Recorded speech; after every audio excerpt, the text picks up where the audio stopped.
বিসমিল্লাহির রহমানির রহিম। তো আজকে যুবকদের উদ্দেশ্যে দুইটা কথা বলতে চাই। অনেক বৃদ্ধ মা বাবায় দেখেছি চোখের পানি ফেলতে। কেন? নিজের স্ত্রীকে খুশি করতে মা বাবার সাথে কটুর ব্যবহার, কটুর ভাষা।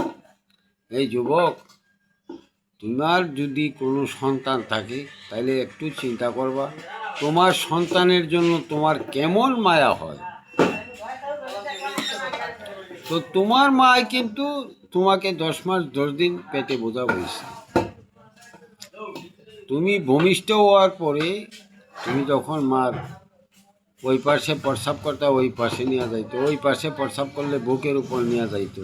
তুমি তোমার মার চোখের জল যেভাবে ঝরাচ্ছ, তোমার মা তো তোমাকে কোনোদিন ফেলে দেয় না। তো কথাটা একটু ভাবতে চিন্তা করবেন।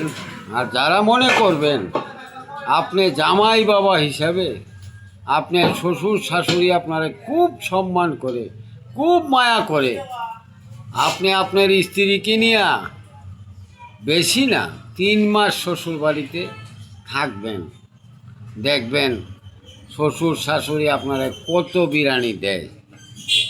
মা বাবার কথাটা একটু মনে বাঁধে না। অনেক মায়ের চোখে পানি দেখেছে। তো আমি যুবকদের নাম বলবো কত, যারা যুবক আছেন তাদের জন্যই মা বাবা কান্না করে।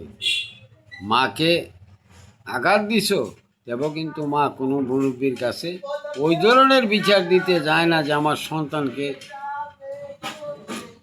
মারো।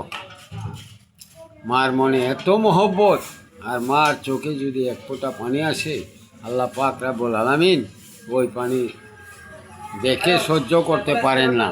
আলহামদুলিল্লাহ। সারাদ মিয়া খান, হবিগঞ্জ, রতনপুর।